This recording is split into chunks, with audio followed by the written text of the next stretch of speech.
Nous, lorsqu'on est allé pour les échographies, on nous avait dit qu'il n'y avait aucun problème, aucune malformation, que tout était normal.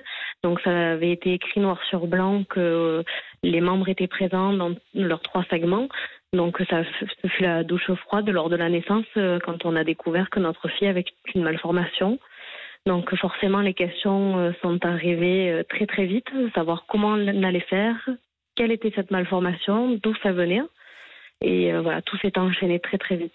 Et à ce jour, vous n'avez évidemment pas de réponse sur les causes de cette malformation pour votre petite fille, Elisabeth. Non, on n'a aucune information. On nous a dit que il y avait des cas en France, que c'était un petit peu la faute à pas de chance, mais qu'il y avait des recherches apparemment et qu'on n'avait pas d'informations plus que ça. Donc oui, nous on s'est dit c'est pris en compte, mais en fait pas vraiment. Parce qu'il y a des cas en France, ça c'est une réalité. On parle d'1,7 cas pour 10 000 naissances, et là on rejoint le caractère un peu moins humain de la présentation de cette affaire.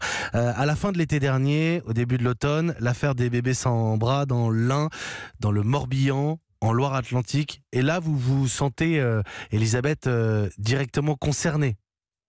Oui, bien sûr. Donc là, nous, on s'est posé aussi la question de savoir si on était recensé quelque part. Donc on a contacté le REMERA pour leur dire que nous, il y avait 3 cas. Le REMERA, c'est le registre des malformations pour la région Rhône-Alpes, qui s'est illustré en particulier pour le département de l'Ain. C'est ça.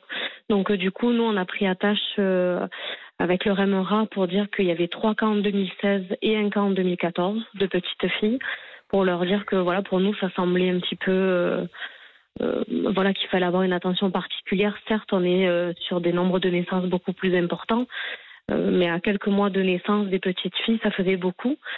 Donc on a rempli un formulaire. Là, il y a Santé publique France qui nous a envoyé aussi un formulaire à remplir concernant l'enquête nationale qui est menée par le ministère de la Santé.